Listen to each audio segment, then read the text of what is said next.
So Karen, thanks for coming on the show today. You've been here about 15 years. I think you came here in 2003. So tell us how you got to Kelowna. Well, I was born and raised in Nova Scotia, so I'm a Maritimer, so there will always be a piece of my heart that stays there. And I was a bit of a journey. I first moved to Winnipeg, Manitoba, and spent a few years there, and then Calgary, Alberta, and then landed in Kelowna, all work-based. Wow. So when I first got the interview for a position in Kelowna, I remember saying, Kelowna? What is Kelowna? I had never even heard of it. And then the plan landed, and I was like, wow, I've landed in utopia. Nice. So that's what brought me here, was work. So you came for work and fell in love with the place. Did you decide immediately to just pack up and move? I did 6 months, actually. I did 6 months where I worked in Kelowna and rented a place here, furnished, and kept my place in Calgary. But it was within a month that I knew that this was the place I needed to be. It was a 6-month contract, which then turned permanent, and it wasn't a decision point at all. I was more like, when can I come versus if or would I? Right. It's pretty immediate. I fell in. The geography here is unlike anything I'd ever seen. Yeah. And still to this day, 15 years later, I look out at those mountains and hills and the lake, of course, special place in my heart being from the ocean. And, I just think to myself, I get to live here. Yeah. And every day it's amazing. Did you have any family? And I guess you were meeting people through your job. But I assume you knew nobody when you first got here. Yes, definitely. I landed on my own and I knew no one, which I did the same in Winnipeg. Yeah. And similar in Calgary, I knew my manager, and actually I had a bit of family in Calgary, but in Kelowna I knew no one. It was really my connection to fitness, running, cycling, triathlons, and teaching fitness that it was almost immediate that I felt like I found a little circle of peeps. Mm-hmm. And I was lucky enough that they really took me in and under their wing and taught me the ropes. And so I didn't know anyone, but I was lucky to find what I considered a family almost immediately. So you teach fitness. Was that what you were doing in 2003? Because now you're doing some corporate consulting. Tell us how one led to the other. And are you still doing both? I am still doing both. So I've been teaching fitness. I probably don't want to do the math. So it's, the little approximate squiggly mark, 20 years I've been teaching fitness. But really my career has always been in corporate and always been in learning, development, and leadership. So I teach yoga as well. So there's some really interesting overlap between especially yoga, but fitness and leadership. So I find myself quoting fitness principles when I'm teaching a leadership course, such as it's practice. You don't run a marathon the first run out, so you can't be integrating some of the principles immediately and perfectly into your leadership practice. And then when I teach fitness, I find myself tapping into some of the leadership principles I teach. So what do you want? How are you going to be resilient? Be authentic to yourself? Things like that. So they're quite separate, but they have these really compelling interlinks for me. So I can't see me giving either one up. Right. But my business really is the mainstay of my mortgage payment. So is it like two full-time jobs, or is it a full-time job and a part-time job? My business is definitely my full-time job. I own my own business, and I'm partnership in another closely related firm. So that definitely is my full-time. For fitness, I only teach about 2 to 3 times a week right now. So it's in the morning. One morning I do a strength class, and then I teach a spin and a yoga class. So it's definitely a side passion, but it gets me out, and you have to show up. And again, it's like a second family to me, my fitness family. You've got a Bachelor of the Arts in English. Did English help you with your corporate work? Or, because I know a lot of parents these days, they're trying to figure out what to put their kids in. And a lot of people think lately that liberal arts degree is not really that useful. I'm a student of English. It was my best subject in school, so I love it. Did it help you when you got into corporate work, do you think? That's a really great question. Thank you. I think it did. So very similar to you. I'm like, scan my transcript. Ooh, English was my best mark. I think that'll be my major. Right. And I love history, so I'll minor in history. All right, I'm ready. So, and the immediate application of my English degree wasn't apparent. And I think it has supported me throughout my business career. I can write a clear, concise email. I can communicate in writing effectively. I know how to frame a paper. When I took my master's, I don't know how many times I said to myself, thank goodness for my English degree because I know how to frame out a thesis. Right. And it saved me. So I definitely apply it often, even if it's not explicit that I'm using my English degree. It certainly set me up for success. Masters in leadership. Tell us what that is like. I don't know anybody who's got a master's in leadership, or at least I don't think I do. What does that involve? That's a 2-year degree. And what is it? So the Masters of Leadership is a program I took through Royal Roads University on Vancouver Island. And I came into the program because I applied for a job, and it was for a trainer and a consultant internally within a company. So I'm going to deliver leadership workshops, and I'm going to work with teams to help them be the best teams they can be on an interventional basis. And I thought, this is perfect for me. I looked at the job description, I looked at my resume, and I'm like, tick, tick, tick, tick. Everything's perfectly in alignment. This was here in Kelowna in 2008. I didn't even get an interview for the position. So I asked the leader at the time of that department, could I have 15 minutes of your time to understand where I need to develop my skills or enhance my resume? So he was kind enough to sit down with me, and he said, you're right, on paper, everything's perfect. But for this position in this organization, you require a master's. So that's what started me on my journey. It covers everything from self-awareness. So how do I learn more about myself? And there may be some assessments in there that help me learn about myself, but it's really a willingness to be open and take lessons of self-awareness and apply them to how to be, I want to use the word better, but then I avoid that because that suggests a judgment that I'm not good now, but really how to reach maximum potential, how to continuously grow. And then we moved into concepts of team. How do I be a good team leader? How do teams function? Why are teams in dysfunction and conflict a lot of the time? And then the degree examined a little bit, it wasn't labeled this at the time, but it was human systems thinking. So what is systems thinking? How does systems work? How do you find the leverage points in systems? How do you encourage and foster the patterns that you want to see? Because the second you put a whole bunch of human beings into an organizational system, the predictable condition is disempowerment, being overburdened, and being torn, depending on what position or mindset you're in. So we really examined a lot, and I continued my learning in that with the certification in human systems, which was fascinating because it really is predictable, these conditions. And the good thing is that means we can mitigate them. So we can create strategies to help us navigate some of those complexities of human systems. Just to go a little deeper on that point, being torn, is that like being ambivalent? It's like you kind of want to be on the team, but you kind of hate half of the team. Is that sort of what that is when you say being torn? Yes, definitely, because I see a lot of that in my work. And from my perspective, you always sit in choice. So as a team member or an employee or a member of a human system, you have a choice, and that can be, I'm going to give it my all. I'm going to be in. Or I call it stay and fry. So I'm not in, but I'm not out, but I might be a bit toxic to both myself and the environment. Or I leave. The torn piece, so certainly you see that show up in individuals and teams and organizations, but specifically within systems thinking or seeing systems. There's a great book by Barry Oshry that's called Seeing Systems, and he talks about torn in terms of being middle managers. So you have your leader above you that wants something, you have your team that needs something, and you may have other people in the system that's wanting something.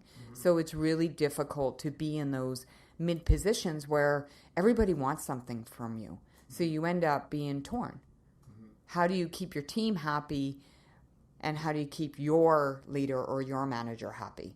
Now, another dynamic, think think of blended families. So there's the ex-spouse, there's the current spouse, and then there's the person that's sometimes in the middle. And I would guess that often they could relate to that torn feeling. So it applies to, life outside of organizations and life within organizations. That's why I'm so passionate about these principles. So I'm guessing sometimes it's fairly simple. People just need to become aware of the situation and the way they're thinking and the position of everyone else on the team. And I'm guessing sometimes it's quite challenging. Like, people can be really stubborn. They don't want to change. Do you ever get to the point where you come in and you say, you know what, you should just blow this whole damn thing up because it's not going to work? Or is there always a solution? Oh, that's a great question. So I have a very optimistic outlook. I think every human has potential for fulfillment and joy and engagement into their work.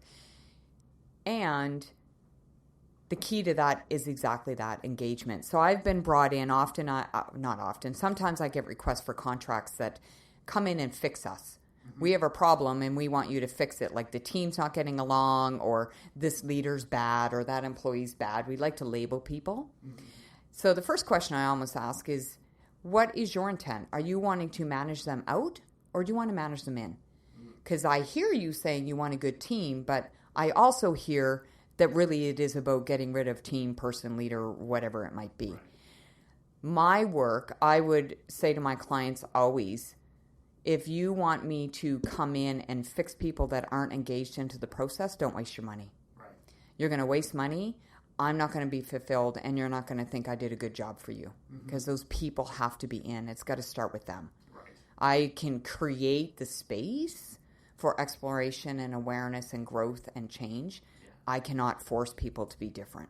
Are there different leadership styles that are valid, or is there like a right way and a wrong way to do leadership? That's a great question again.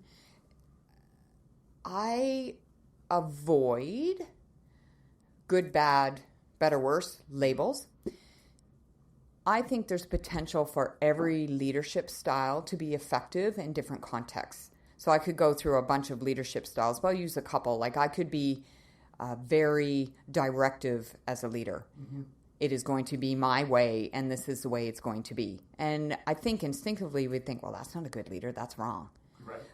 I spent some of my career in healthcare. And if you're saving my life, be directive, please. Right.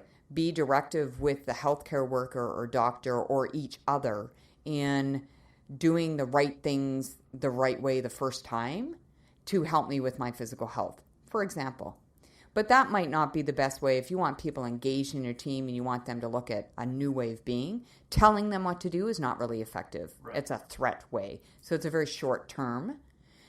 So in other ways, if you want people to realize their potential and grow and step into something different, you might want to be more coach-like as a leader. And the underlying paradigm there is you trust that people do have their own answers. Mm-hmm.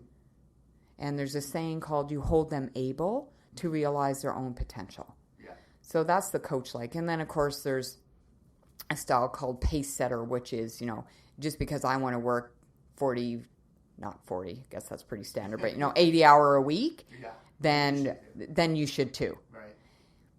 When is that effective? I'm not sure, but there probably is a context that we could find that would say, you know what, in that context, it might be okay. Right. So it's not about good, bad, right, wrong. It's just about having the awareness of maybe what your preferences are, and knowing when to most effectively apply those to get you the results you want. Mm-hmm. It's not for anybody else to define the results you want. I call it my Dr. Phil moment in my courses. Is what you're doing working for you? Mm-hmm.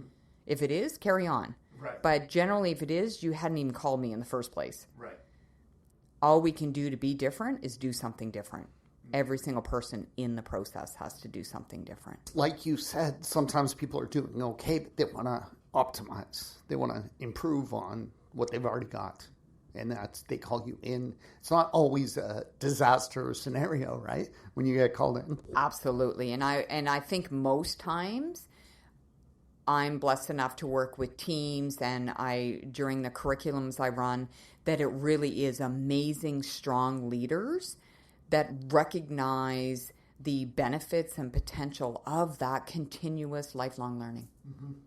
And those are generally the people I seem to work with the most. They're ready. I want to learn more. I want to develop. And that's where it's really rich. Right. I do that way more. I don't have a lot of negative interactions. The teams and people I work with have struggles. We all have struggles. But honestly, for the most part, everybody shows up to work wanting to do a great job and interact effectively with each other. So we just build on that. Is it correct to say that you went in 2008 to get your master's and you would have graduated 2010 and then started this business in 2010? Luke Mankus is a realtor with RE/MAX Kelowna. He loves what he does. We asked Luke if he had any regrets about moving here in 2011. And he always says, yeah, one regret. And that is, he didn't move here sooner. When Luke came here, he didn't know anyone. He didn't know the neighborhoods or anything or anyone besides his daughter, who was 6 years old at the time. So he knows what it's like. Now, he's an expert and has helped well over 100 single people, couples, families, and investors with their real estate needs in the Okanagan. If you're new to our beautiful city, Luke can help you get connected with great lawyers, dentists, carpenters, landscapers, swimming pool installers, you name it. And whether you're new to Kelowna or not, Luke knows real estate. He can help you find a great property, negotiate a good deal, and hold your hand all the way through the process until the day you get your shiny new set of keys. Luke is known as a no-pressure kind of guy. He's had clients where it took even a year or more to get them into a property. He just doesn't believe in rushing things. On the other hand, when you decide it's time to act, he's diligent, and he'll work day and night until the job is done. Give Luke Mankus a call or a text message at any time. 778-215-4273. Again, that's 778-215-4273. 778-215-4273. To chat with Luke about real estate. I enrolled in my master's officially in 2009, so I convocated in 2011. Okay. In between my Bachelor's of Arts in English, I actually took my Certificate of Adult and Continuing Education. Yeah. And then I took a few certifications in personality assessments and things like that support my work. Yeah. So when I convocated in 2011, I went back to that leader I mentioned and knocked on his door and went, "Hi, I'm ready. I now have my master's. I'm in the program." So he said, "Okay, come and work for me." Yes. And that leader now left the organization. I stayed with the organization that we had worked together in for another 5 years. So I've been in my own firm for 3, and I'm partners with that leader that first challenged me to start to look at my education and growth. That's wonderful. Yeah, it's an amazing story. I have to pinch myself some days. So I would follow him to the ends of the earth. He challenges, stretches, and encourages and supports all at the same time. So it's really phenomenal. I bet you're really glad that you asked for that 15-minute meeting instead of just saying, "Oh, geez, I don't qualify, so screw it, I'll do something else." You actually wanted to know what is it going to take to get you to that level. And I think that's a good example for anybody, right? If they really want to do something, just keep asking until you get the answer. Doesn't mean like you got to be a jerk and show up at their doorstep late at night or anything, but be persistent until you find out exactly what you need to do. So that's great. And you've got a bunch of certifications. What is graphic facilitation? Well, it's one of my favorite ones, Luke. Okay. So you listed it first. Yeah. So graphic facilitation involves drawing. So a lot of my workshops, for example, I call it colorful learning, because we start the workshop at 8 in the morning. By even 11 noon, 2, 3 that afternoon, the walls are covered. There is charts, there's colored stickies, there is drawings, there are notes. So it's a very visual process. So we'll draw a vision of the future.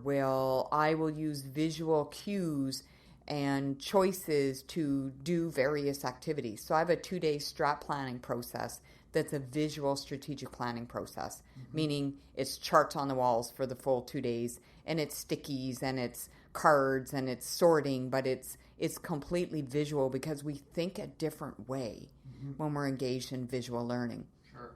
So I went away to hopefully learn how to draw better stick people. Right. So you actually took a course? I took a course in graphic facilitation, in graphic recording. That wasn't a route I chose because I really didn't learn how to draw stick people any better. Some of the people in my cohort are amazing artists. Right. I am not. But it definitely opened my eyes to not everything has to be a PowerPoint slide. Right. In fact, if I walked in, I always have a slideshow, but if the computer went down, I'd be like, all right, pull out the flip charts. We're going to do this. So 2015 approximately is when you started this business. What was it like getting your first set of clients? Did you take some from your previous company, or how did you get new clients? Like, I'm always interested, someone starting a new business, one of their biggest concerns is, how do I get customers? How do I get revenue? So my story is actually one of failure. Okay. Around that, I was very lucky. My first year, I mentioned I got to work with my partner that's currently a partnership in 2 firms. Mm-hmm. I walked into a fairly big contract in my first year, so I didn't really have to look in that first year. I'm like, oh, it's good. I'm set. I stayed on as a casual in my old role and helped them with the project finishing up. So my first year I was set. 2015, 16. 2017, my business tanked. I had done no development.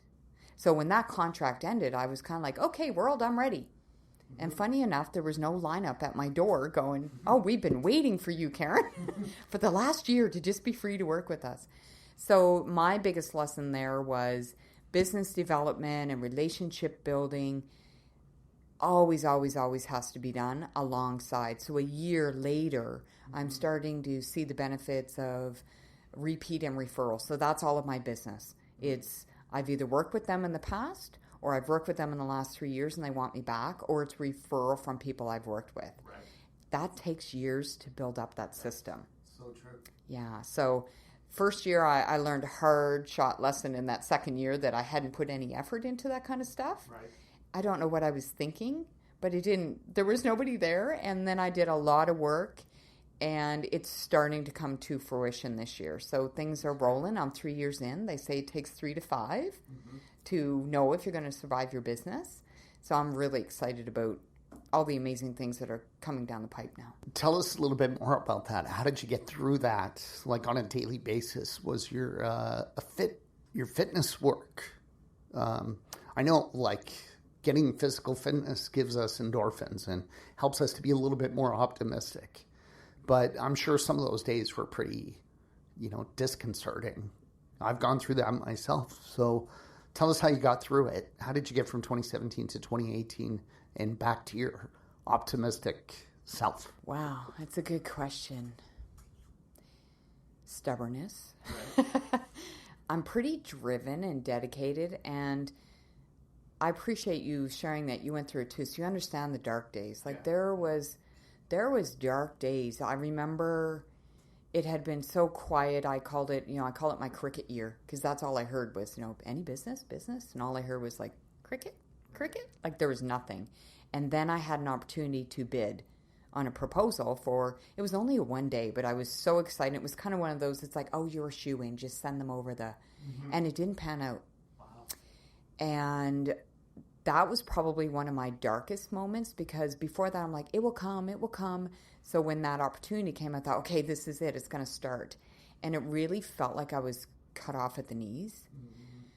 So I drove the pity bus for a little while and allowed myself to kind of wallow. And then, as I said before, I had a choice. I'm like, I either need to be in and have faith in this, or I need to get out. Mm-hmm. But I can't do this if I'm half in and half out. Right.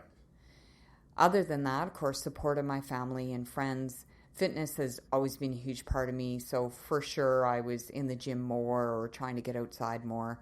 I have an amazing husband. He's my biggest cheerleader, so he was there the whole way along as well. I just couldn't have survived it without the people that I have in my world, really, that were saying, you got this, you can do it. Tell us just a little bit more about your business. Do you have a minimum client size? And what's the largest group you would work with? Generally, so I've worked with a whole bunch of different size organizations, and I've run workshops with 110 people in it.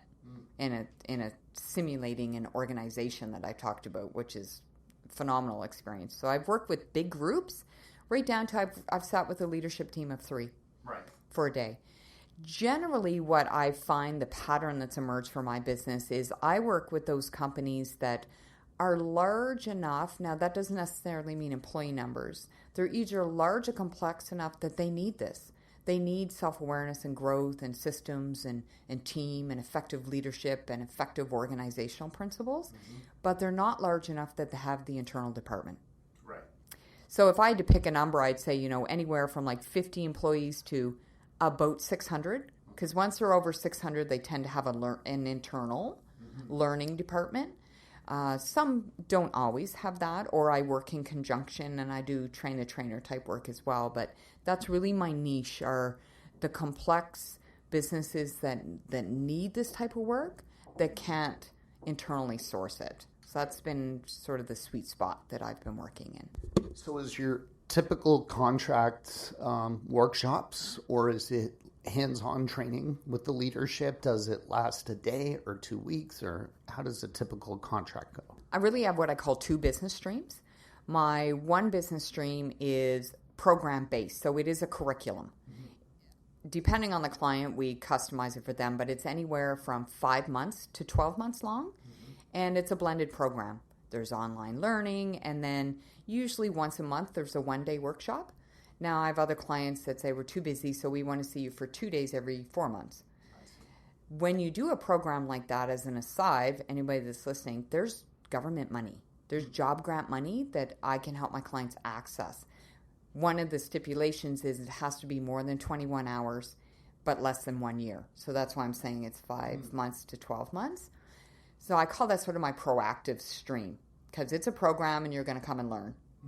Then my other stream, my business, is those one-of. So it's, please come work with our team. Please walk us through your strategic planning process. Help us understand team principles. Give us your half-day conflict workshop.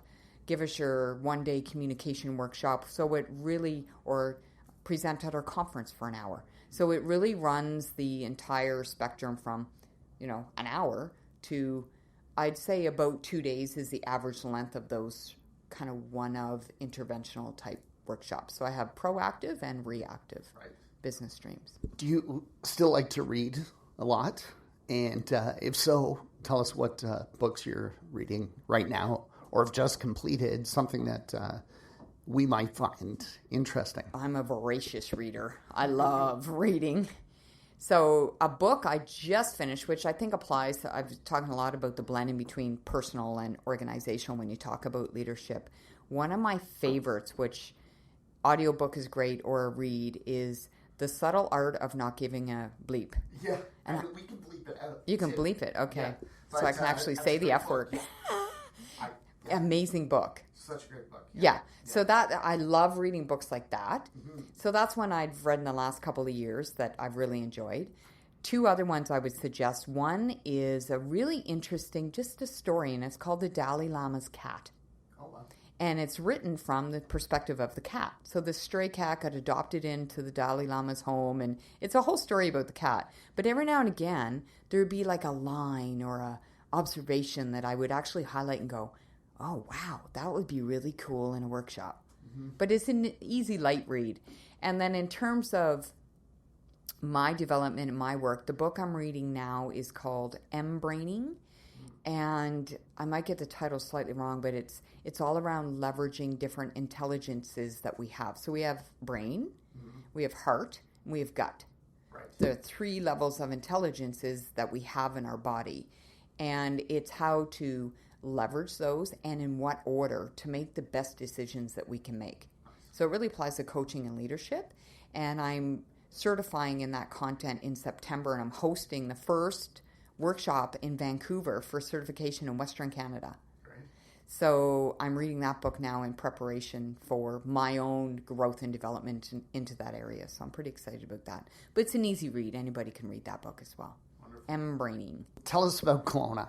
How's your experience been for the last 15 years, and what do you do for fun besides reading and fitness and your amazing work that you do? I think I said, I hope I said. If I didn't say it, I'll say it now. I love Kelowna. Yeah. Like, I just, it's hard to even articulate into words. I find I'm just overwhelmed. I walk out the door where we live and I can look up into the mountains.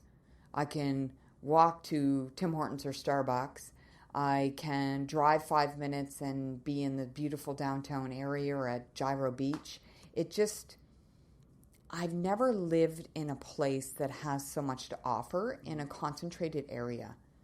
You know, free concerts in the park Friday, I think even Saturday nights. We usually go to the Friday night one. You can go skiing. There's Silver Star, Big White, Sun Peaks. There's golfing. You know, people say, why wouldn't you live here? Yeah. Why wouldn't you live here? Or, you know, what does it have to offer? I couldn't even think of what it doesn't have to offer. Yeah. And being a big water person, the lake's huge for me. Love the climate. Yeah. And the people are amazing. Earlier this week, Luke, I got to participate in the citizenship ceremony for Canada at the public library downtown. And they were saying the same things. They're like, this place is the most amazing place. And people were in tears to think that they were going to become a Canadian citizen. Yeah. And many of them many of them have been here for many, many years. So they're not new to Canada. They're just new citizens of Canada. How many people? There was 54 people in the ceremony I participated in from 25 different countries. Wow.